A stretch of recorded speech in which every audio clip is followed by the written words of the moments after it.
میدونستی قانون 80-20 تو رابطه میگه که شما با بهترین آدم دنیا و یا حتی ایدئال ترین فردی که مد نظر داری تو رابطه بری، اون شخص فقط میتونه 80% خواستهاتو برآورده کنه و اون 20% باقی مونده یا چیزهایی هستن که اون بلد نیست یا با شخصیتش همخونی نداره. و اما مشکل از کجا شروع میشه؟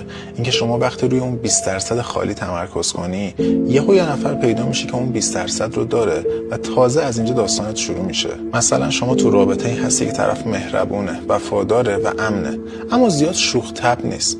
یک نفر پیدا میشه که به شدت شوخ طبعه و تو ممکنه حس کنی که این آدم دقیقاً همون چیزیه که من همیشه کم داشتم. و اینجا دقیقاً ممکنه که تو فراموش کنی که این آدم فقط داره اون 20% کوچیک رو بهت میده و ممکنه که اون 80% باقی مونده رو نداشته باشه. و نتیجه چی میشه؟ شما ممکنه بیای یک رابطه رو که 80% خواستهات رو برآورده میکرد رو ترک کنی به خاطر کسی که فقط 20% نیازت رو تحریک میکرد اما مابقیش تهی بود. از طرفی نظریه سطح سازگاری میگه که مغز ما همیشه به شرایط عادت میکنه. یعنی وقتی شما تو رابطه خوبی هستی که 80% خواستهات رو داره، ممکنه بعد از مدتی بهش عادت کنی و از اینجا به بعد هر چیز کوچیک اما جدید که سر راهت قرار بگیره ممکنه توجهت رو جلب بکنه و برات تبدیل بشه به یک محرک قوی. پس خوبه که بدونیم زمانی که تو رابطه درستی هستیم به خاطر عادت کردن و نادیده گرفتن 80% خوبی های طرف مقابل، جای دیگه دنبال اون 20% باقی مونده و تهی نگردیم.